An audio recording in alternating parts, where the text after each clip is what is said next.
Hello વિદ્યાર્થી મિત્રો, સ્વાગત છે તમારા બધાનું મારી યુટ્યુબ ચેનલમાં। આજના આ વિડીયોમાં આપણે રેવન્યુ તલાટી ભરતી 2025ના રિઝલ્ટ વિશે ચર્ચા કરીશું। તો ફાઇનલી જેની તમે ખૂબ જ આતુરતાપૂર્વક રાહ જોઈ રહ્યા હતા તેવી તલાટીની પરીક્ષાની પ્રિલિમ્સનું રિઝલ્ટ આવી ગયું છે। તો કઈ રીતે રિઝલ્ટ ચેક કરવું એ આપણે આગળ જોઈશું। કેટલું કટ ઓફ રહ્યું છે અને કેટલી કેટેગરી વાઇઝ જે છે કેટલા વિદ્યાર્થીઓ પાસ થયા છે એ પણ આપણે જે છે એ પીડીએફની અંદર આગળ જોઈશું। કેટલા ઉમેદવારો પાસ થયા છે તો 5 ગણા ઉમેદવારો જે છે એ પ્રિલિમ્સમાં પાસ થયા છે અને એ બધા જ ને મેઇન્સ એક્ઝામ આપવા મળશે। શું તમારું નામ મેરિટ લિસ્ટમાં છે કે નહીં તો એ તમે છે એ વેબસાઇટ ઉપર જઈ અને મેરિટ લિસ્ટમાં ચેક કરી શકશો અને જો તમારું નામ મેરિટ લિસ્ટમાં હોય તો ફાઇનલી તમે છે એ મેઇન્સ એક્ઝામ આપી શકશો કે જે ડિસ્ક્રિપ્ટિવ ટાઈપની હશે। અને મેઇન્સ એક્ઝામ જે છે તેનો સિલેબસ છે એ ડિટેલ્સમાં આપણે છે એ બીજા વિડીયોમાં મૂકેલ છે તો એ વિડીયો પણ અવશ્ય જોઈ લેવો। તો હવે છે આમાં જેનું નામ આવી જાય એ ઝડપથી તૈયારી કરવા માંડે કેમ કે મેઇન્સ એક્ઝામની ડેટ પણ આવી ગયેલ છે।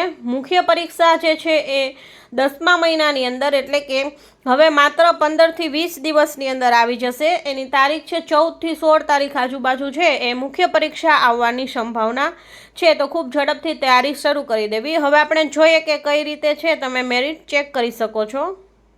મેરિટ ચેક કરવા માટે સૌ પ્રથમ ગૂગલમાં જઈ અને GSSB ટાઈપ કરવાનું રહેશે।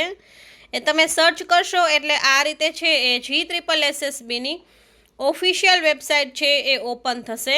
અહીંયા લખેલ છે ગુજરાત ગૌણ સેવા પસંદગી મંડળ ગુજરાત સરકાર, જેમાં લેટેસ્ટ અપડેટ લખેલું છે તેમાં વ્યૂ ઓલ પર ક્લિક કરવાનું રહેશે જેથી કરી અને આ રીતનું વેબ પેજ ઓપન થશે। અહીંયા છે એ સિરિયલ નંબર 1માં છે એ તલાટીની મુખ્ય પરીક્ષાના મેરિટ માટે જે છે એ પીડીએફ મૂકેલ છે એમાં ડાઉનલોડ પર ક્લિક કરવાનું રહેશે જેથી કરી અને જે પીડીએફ છે એ ઓપન થશે। GSSB મહેસૂલ તલાટી વર્ગ 3 અહીંયા લખેલ છે કે મુખ્ય પરીક્ષા માટે લાયક ઉમેદવારોની કામ ચલાઉ યાદી ફાઇનલ આન્સર કી છે એ 26 તારીખે પ્રસિદ્ધ કરવામાં આવેલી હતી। એ અનુસાર જે છે એ 5 ગણા ઉમેદવારને મુખ્ય પરીક્ષા માટે લાયક ઠરાવવામાં આવ્યા છે। એટલે પ્રિલિમ્સ જે લોકોએ આપી હતી તેમાંથી એના 5 ગણા ઉમેદવારો જગ્યા જે છે મેઇન્સની એના 5 ગણા ઉમેદવારોને મેઇન્સ એક્ઝામ માટે જે છે એ લાયક ઠરાવવામાં આવેલ છે। અહીંયા છે એ નીચે 5 ગણા જે ઉમેદવારો છે તેનું કટ ઓફ આપેલ છે અને તેની નીચે તમે મેરિટ પણ જોઈ શકો છો। જો કેટેગરી વાઇઝ કટ ઓફ જોઈએ તો જનરલ છે તેમાં કોમન કટ ઓફ છે 122.58 અને ફિમેલનું કટ ઓફ છે 109.39। EWS કેટેગરીમાં મેલ્સનું કટ ઓફ છે 122.69 અને ફિમેલનું કટ ઓફ છે 101.2। ACBC મેલનું કટ ઓફ છે 113.95, ફિમેલનું કટ ઓફ છે 99.23। એસીનું કટ ઓફ છે 112.43, તેમાં એસસી ફિમેલનું કટ ઓફ છે 100.50।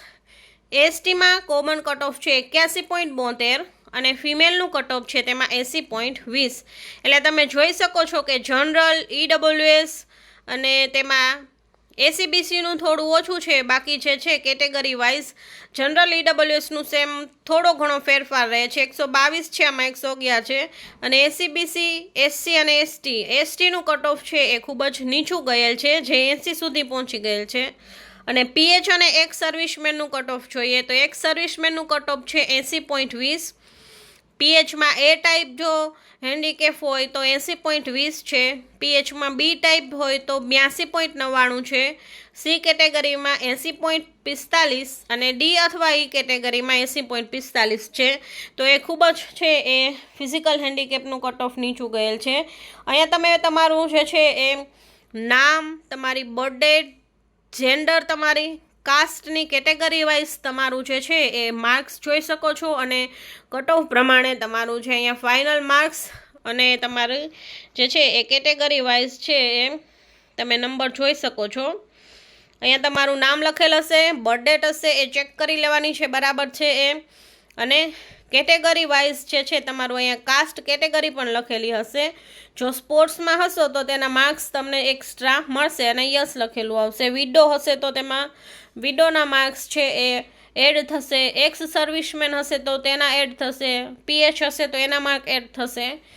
એ રીતે બધા માર્ક્સ એડ કરી અને તમારા ઓપ્ટેન માર્ક્સ છે અહીંયા આપેલા છે. જે કટ ઓફની અંદર જો તમારા માર્ક્સ આવતા હશે તો તમે મેઇન્સ પરીક્ષા પાસ કરી શકશો, અને કટ ઓફ આપેલું છે તેના કરતાં ઓછા માર્ક્સ હશે તો તમે મેઇન્સ પરીક્ષા આપી નહીં શકો. તો તમારે છે ફરી પાછી બીજી કોઈ પરીક્ષાની તૈયારીમાં લાગી જવાનું રહેશે. તો જે કોઈ પણ વિદ્યાર્થી છે એને એક્ઝામ આપેલી છે તે આ રીતે PDF છે એ ચેક કરી લેવી, અને જે કોઈ પણ વિદ્યાર્થી મેઇન્સ માટે છે એલિજિબલ છે તે બધા જ ને બેસ્ટ ઓફ લક. ખૂબ જ ઓછા ટાઈમમાં 15 દિવસની અંદર, એટલે કે 14 થી 16 તારીખની વચ્ચે 10મા મહિનાની અંદર તમારી એક્ઝામ આવી જશે. તો સારી રીતે તૈયારી શરૂ કરી દેવી. અને જો વિડીયો સારો લાગે તો તમારા મિત્ર સુધી અવશ્ય શેર કરજો. Thank you.